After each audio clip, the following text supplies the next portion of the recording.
A young soldier dropped the American flag in front of 200 people and nobody moved. Nobody said a word. The whole ceremony froze like a photograph of failure, and the widow sitting in the front row pressed her hand to her mouth because she thought that was the worst thing that could happen on the day she buried her husband's memory.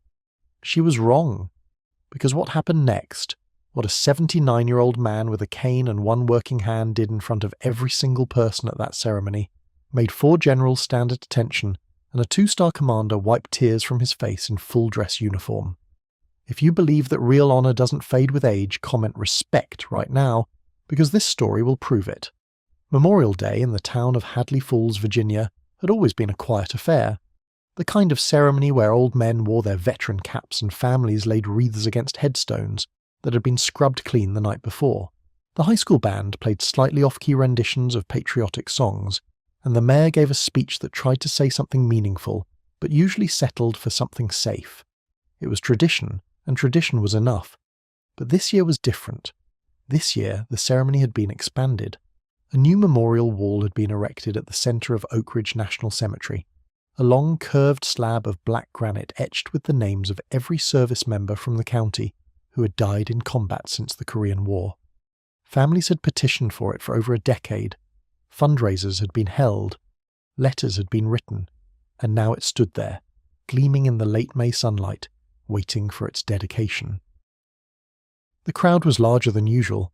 Television cameras from the regional news stations had set up along the south lawn. Folding chairs stretched across the grass in neat rows, and a raised platform had been built near the wall where the speakers would stand. Somewhere in the middle of that crowd, sitting at the end of the 7th row with a wooden cane resting against his knee, was a man named Earl Jessup. He was 79 years old. His hair was white and thin, combed neatly to one side. He wore a plain dark suit, not a new one, not an expensive one, just clean and pressed, and a small American flag pin on his lapel that was so old the enamel had worn down to bare metal in spots. His left arm hung at his side, motionless. It had been that way for 37 years, ever since a piece of shrapnel the size of a quarter had torn through his shoulder in a place most Americans had never heard of, during an operation most Americans would never know about. He didn't talk about it. He never had. Earl had come alone. His wife Dorothy had passed 4 years ago, and his son lived out in Oregon and called on Sundays when he remembered. Earl didn't mind. He had his routine. He walked to the cemetery every morning, rain or shine, and stood in front of a particular row of headstones for exactly 11 minutes. He never explained why 11 minutes. He never explained anything.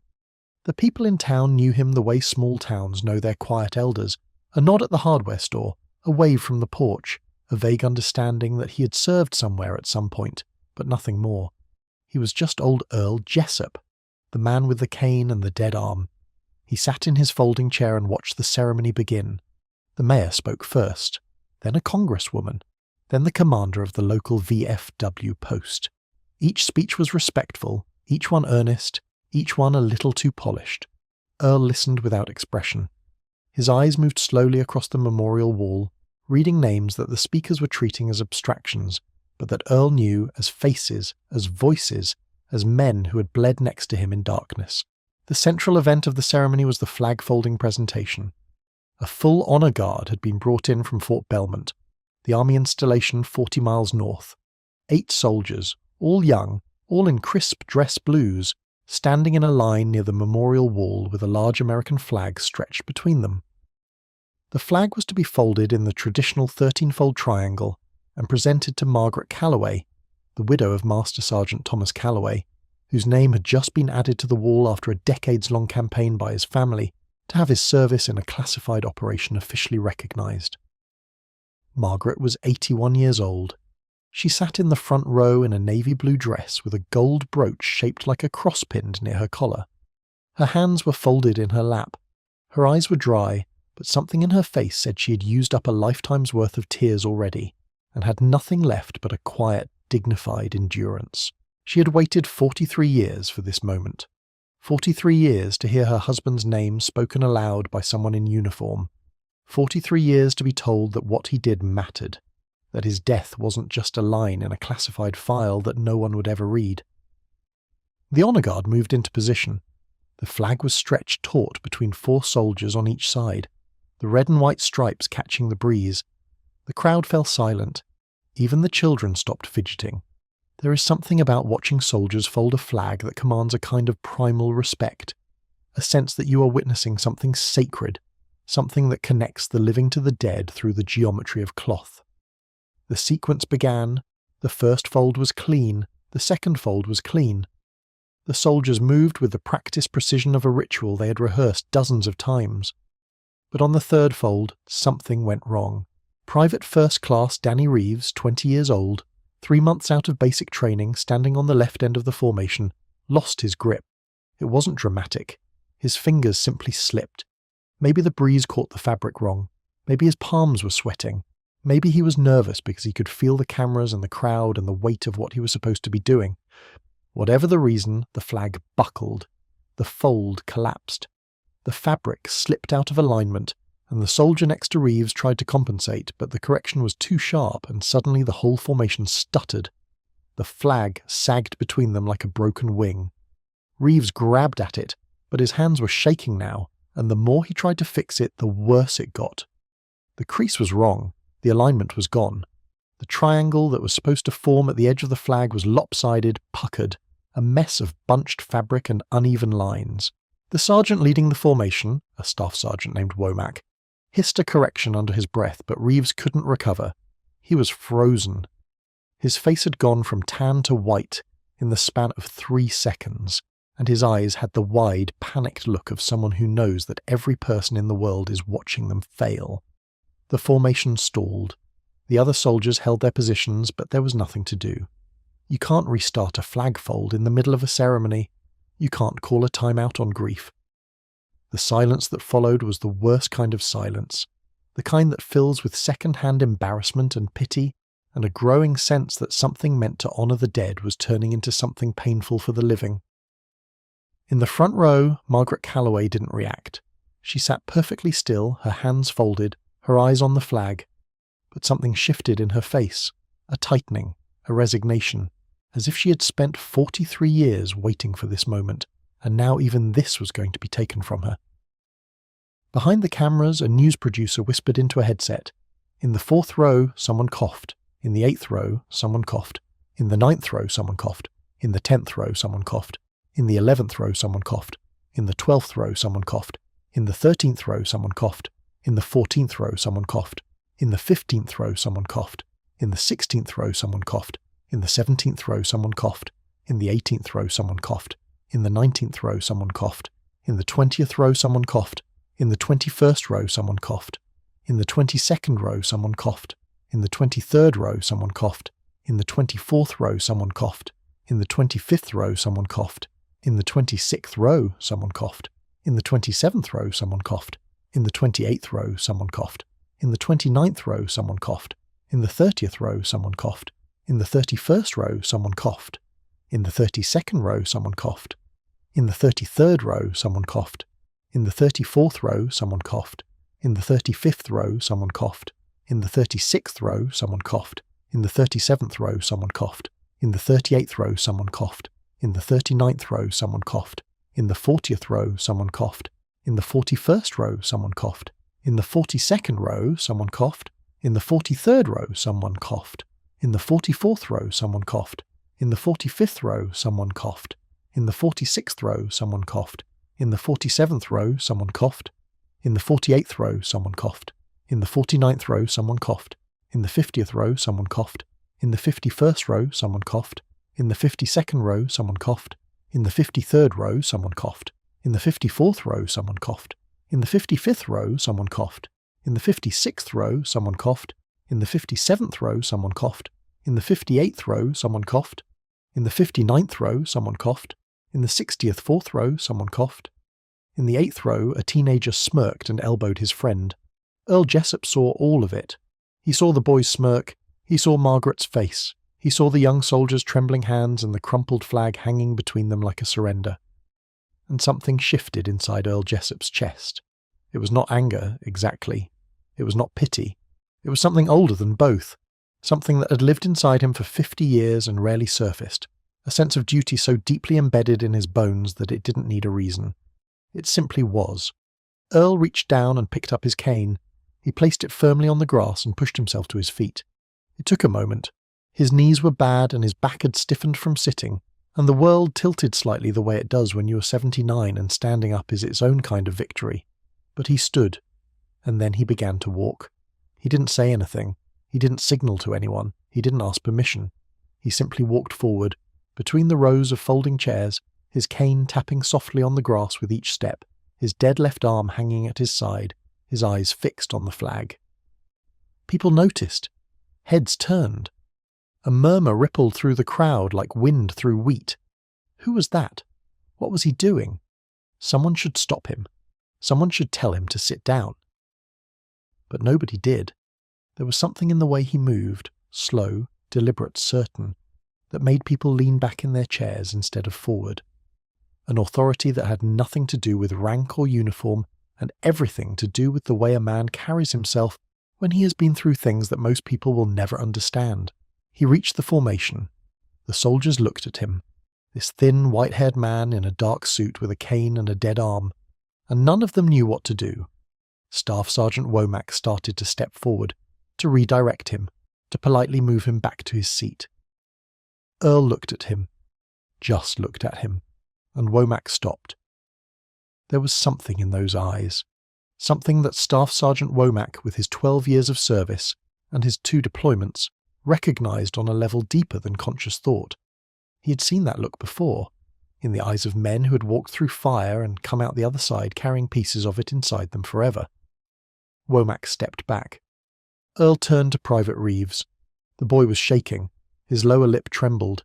His eyes were glassy with the kind of tears that come from shame rather than sadness, the kind that burn. Earl looked at him for a long moment, and then he did something that no one expected. He reached out with his right hand, his only working hand, and placed it gently on the young soldier's shoulder. He didn't squeeze, he didn't shake, he just rested it there, warm and steady, like a father's hand. And then he spoke.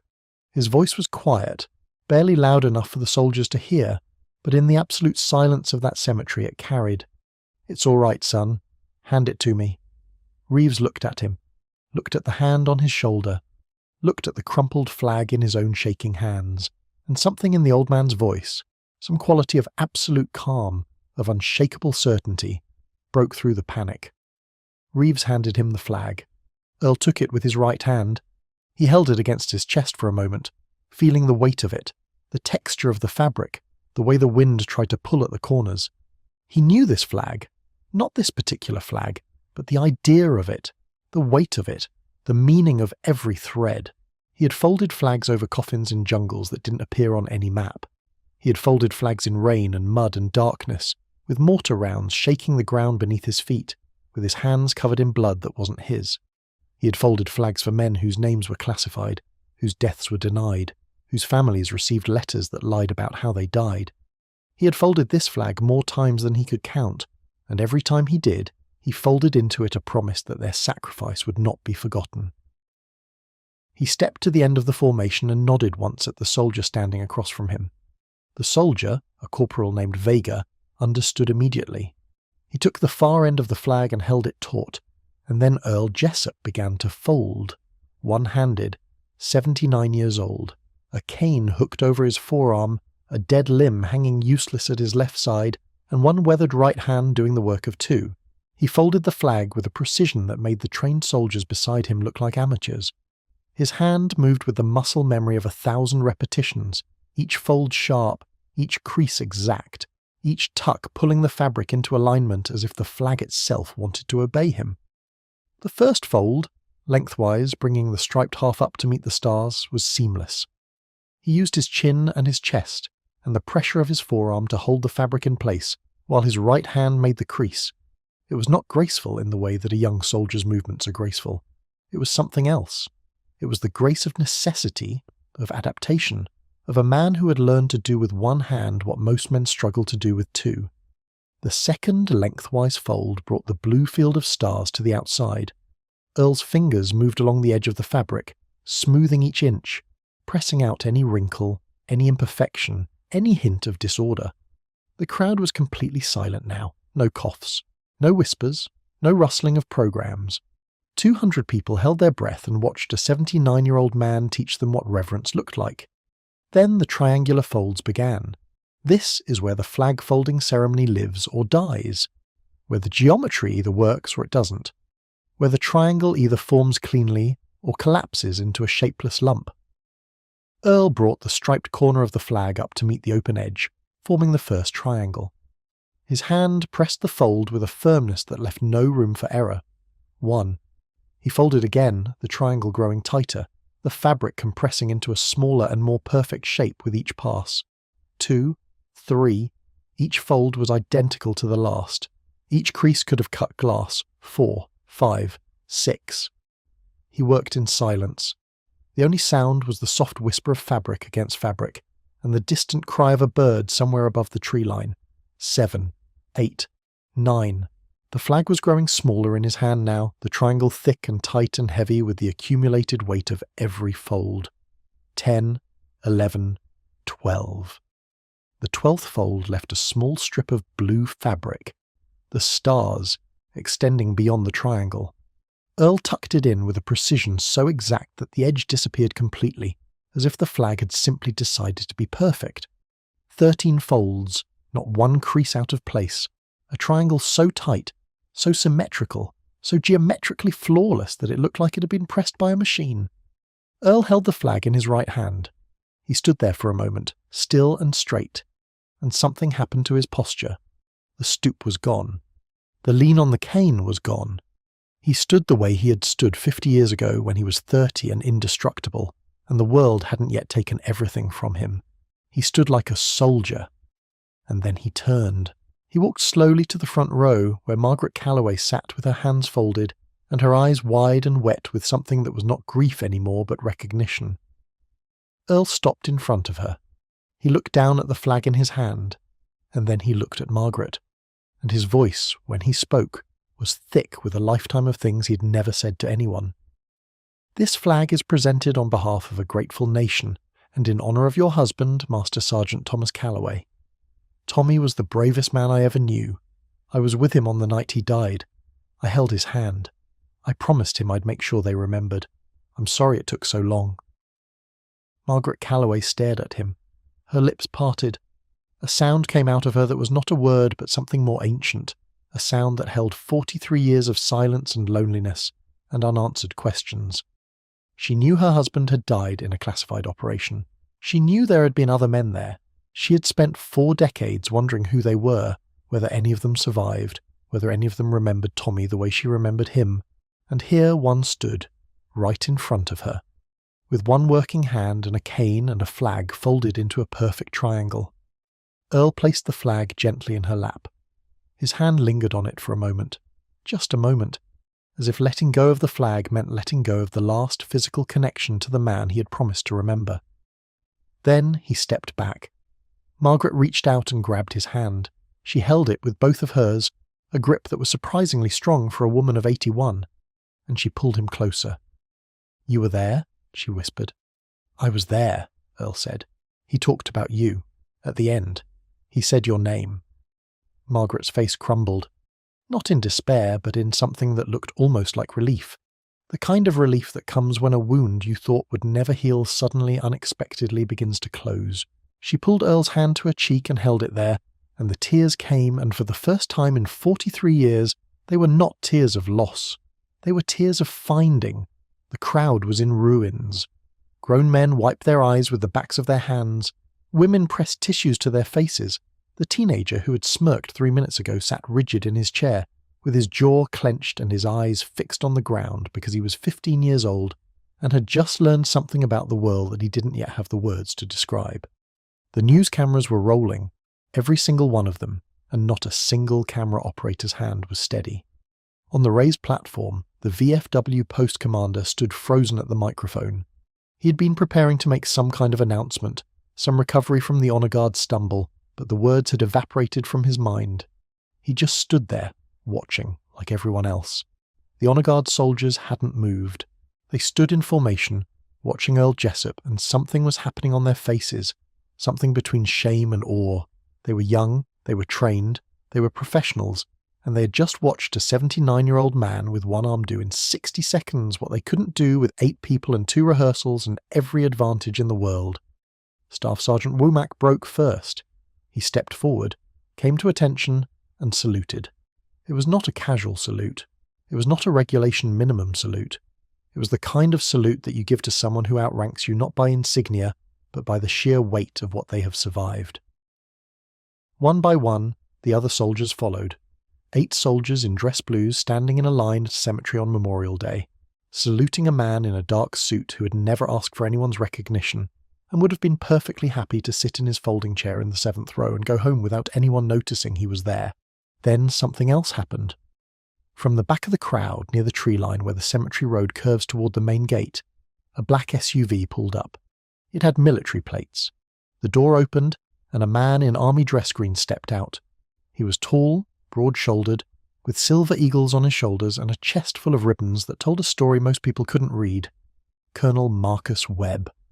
He walked toward the crowd with the kind of stride that parts a room without a word being spoken. People stepped aside, heads turned. The VFW commander straightened instinctively. Colonel Webb walked through the crowd, past the cameras, past the folding chairs, past the memorial wall, and stopped directly in front of Earl Jessup.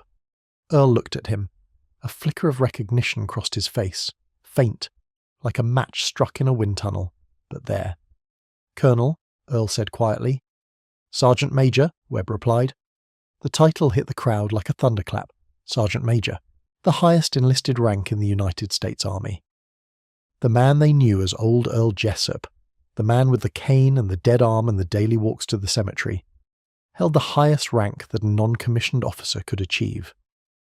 Webb reached into the breast pocket of his uniform and withdrew a folded piece of paper. He opened it carefully and held it so that Earl could see it, though he spoke loudly enough for the crowd to hear. "Sergeant Major Earl Jessup, I've been trying to find you for 6 years. When the files from Operation Burning Star were declassified in 2019, your name came up in every debriefing, every commendation, every classified action report from that theatre. You were recommended for the Distinguished Service Cross in 1987 and the Medal of Honor in 1989. Both were shelved because the operations were classified and the Army decided that the missions never happened. Well, the missions happened, and the Army owes you a debt that paperwork can't cover." Earl stared at the paper. His jaw tightened. His right hand trembled, not from weakness, but from something that had been locked inside a vault for decades suddenly pounding on the door. He didn't speak. He couldn't. 50 years of silence is a heavy thing to set down, and the muscles required to do it don't work the way they used to. Colonel Webb turned to the crowd. "I need you all to understand something about the man standing in front of you. Sergeant Major Jessup served in 5 classified operations spanning 3 decades. He completed missions that were denied by 3 consecutive administrations. He pulled 11 wounded men out of a collapsing tunnel complex under enemy fire with a shattered shoulder. The same shoulder that left him with the arm you see today. He spent 9 days behind enemy lines with no extraction point, keeping 4 critically wounded soldiers alive by rationing a single medic's kit meant for 1. 3 of those 4 men survived. One of them was Master Sergeant Thomas Calloway." A sound went through the crowd. Not a gasp. Something deeper, a collective intake of breath that was also a reckoning. The sound of 200 people realizing simultaneously that the world was larger and more complicated and more painful than they had imagined. Margaret Calloway was shaking. Her hands gripped the flag in her lap so tightly that her knuckles were white. She looked up at Earl with an expression that held 1,000 questions, and Earl looked back at her, and the answer was in his eyes. "Yes, I was there. I tried to save him. I couldn't. I'm sorry. I've been sorry for 43 years, Colonel Webb continued. When Jessup's shoulder was destroyed in that operation, the Army offered him a medical retirement with full honours. He declined. He stayed in for another 14 years, serving in advisory and training roles with one functioning arm, because he said, and I'm quoting from his service record, "There are men who still need someone to teach them how to fold a flag properly." A laugh rippled through the crowd, but it was the kind of laugh that sits right next to crying, and several people were doing both. Earl's mouth twitched, not quite a smile, more like the ghost of one, the kind that visits when you hear your own words from 40 years ago and realise they still mean something. Webb folded the paper and returned it to his pocket. Then he did something that made every veteran in the crowd sit up straighter. He reached up to his own chest and unpinned one of his ribbons, his own combat infantryman badge, earned in a different war but forged in the same fire, and he held it out to Earl. This isn't official. This isn't regulation. This is one soldier to another. Because sometimes the army's paperwork doesn't move fast enough, and a man shouldn't have to wait 50 years for someone to say thank you. Earl looked at the badge. He looked at Webb, and then, for the first time in the memory of anyone in Hadley Falls, Earl Jessup's composure broke. Not dramatically, not loudly. A single tear ran down his weathered face, tracking through the lines and creases like a river finding its oldest channel. He didn't wipe it away. He let it fall.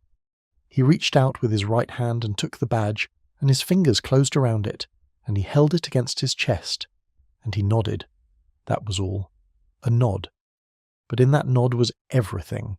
Every mission, every scar, every name on the wall behind him, every flag he had ever folded, every promise he had ever made to a dying man in the dark.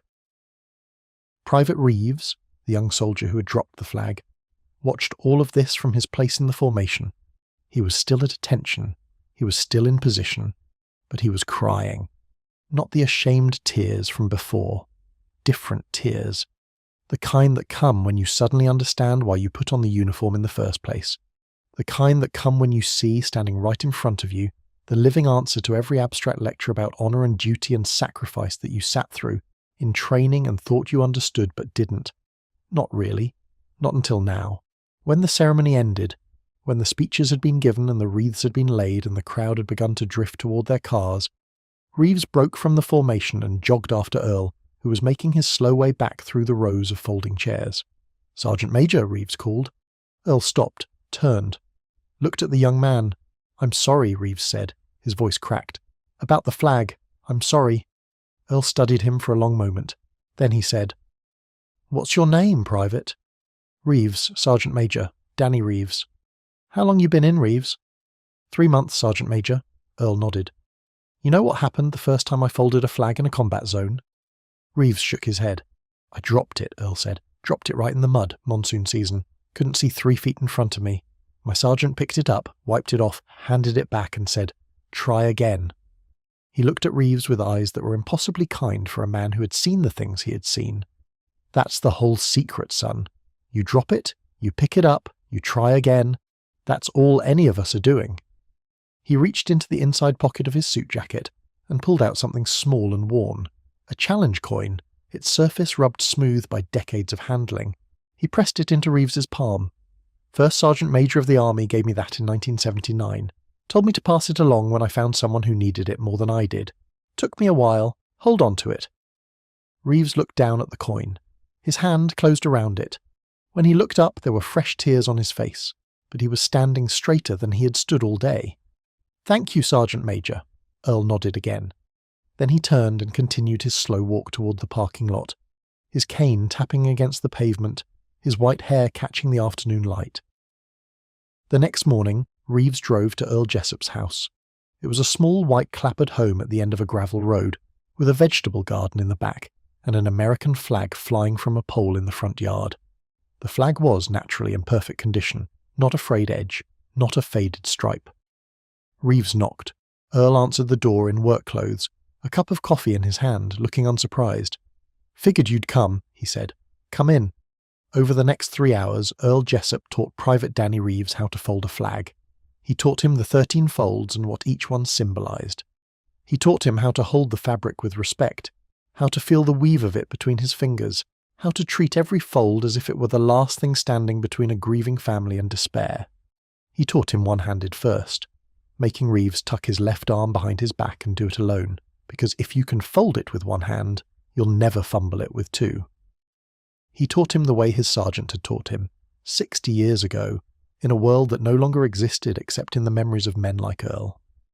When Reeves left, 4 hours later, he could fold a flag into a perfect triangle in under 45 seconds.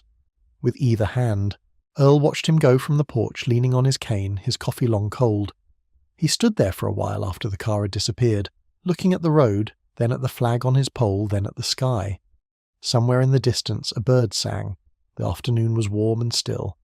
Earl raised his right hand to his brow, Not quite a salute, not quite a wave, just a gesture of acknowledgement directed at no one in particular and everyone at once. And then he turned and went inside. The video of Earl folding the flag went viral that afternoon. Someone in the crowd had recorded it on their phone, and by evening it had 6 million views. By the next morning, it had 22 million. The comments were a flood of respect, gratitude, and shared stories from other veterans who had served in silence and never been recognized. News outlets called, talk shows called, the Pentagon called. Earl declined every interview. He told the reporter from the Hadley Falls Gazette, the only person he agreed to speak with, "I didn't do it for cameras. I did it for Tommy, and for her, and because the flag was on the ground and somebody had to pick it up." 3 weeks later, a formal ceremony was held at the Pentagon. Colonel Webb had pushed the paperwork through channels that normally took years, and the Secretary of the Army himself pinned the Distinguished Service Cross on Earl Jessup's chest. The citation was read aloud, describing actions that had been denied for half a century. The tunnel complex, the 9 days behind enemy lines, the 11 men he carried to safety, the shoulder that was destroyed and the career that continued anyway. Earl stood at attention for the entire reading. His left arm hung at his side. His right hand trembled against his leg. He did not cry. He had done his crying at the cemetery, and once was enough. Margaret Calloway was there. She sat in the front row, the folded flag still in her possession, and when the ceremony was over, she walked up to Earl and took both his hands, the working one and the one that couldn't feel her touch, and she said, "Tommy would have been so proud of you." Earl's voice, when it came, was barely a whisper. "Tommy was the proud one. I was just trying to keep up." They stood like that for a long time, 2 old people holding hands in the hallway of the Pentagon, surrounded by portraits of generals and maps of wars, and in that moment they were the only 2 people in the building who truly understood what had been lost and what had been found. Back in Hadley Falls, something had changed. The town council voted unanimously to rename the road leading to Oak Ridge National Cemetery Jessup Way. The high school invited Earl to speak to the JROTC cadets, and he showed up every Tuesday morning for the rest of the school year, teaching them flag etiquette and telling them stories, not about combat, never about combat, but about the men he served with, their humour, their kindness, their small daily acts of courage that never made it into any report. He taught them that honour was not a word on a wall, but a choice you made every single day when nobody was watching. Private Danny Reeves was reassigned to the ceremonial unit at Arlington National Cemetery 6 months later. He became, by all accounts, the most precise flag folder in the unit's history. He never fumbled again, and every time he placed a folded flag into the hands of a grieving spouse or parent, he thought about a 79-year-old man with one working hand who had shown him that perfection was not about avoiding mistakes. It was about what you did after you made them. The memorial wall in Oak Ridge Cemetery still stands. Thomas Calloway's name is still etched in its surface, 3rd row from the top, 7th from the left, and every morning, at exactly 6:45, an old man with a cane walks up the gravel path, stops in front of that name, and stands there for 11 minutes. 11 minutes, because that is how long it took Thomas Calloway to die, in Earl Jessup's arms in a tunnel complex that the United States government swore never existed. 11 minutes, because Earl counted every one of them, and he has never stopped counting. When the 11 minutes are up, Earl nods once at the wall. The same nod he gave Colonel Webb. The same nod he has given every fallen brother since the day he first put on the uniform, and then he turns and walks home. The flag on his front porch snaps in the morning breeze. The sun comes up over the Blue Ridge Mountains, and somewhere, in the sacred geometry of a perfectly folded triangle, 13 creases hold the memory of every man who gave everything and asked for nothing in return. If this story moved you, subscribe to this channel because every week we bring you stories of the men and women whose sacrifices have been hidden, forgotten, or denied. And we make sure the world remembers. Share this with someone who needs to hear it. And the next time you see an old man sitting quietly at the end of a row, remember, you have no idea what he has carried, what he has done, or what it cost him. Respect isn't given to those who demand it. Respect is owed to those who earned it in silence.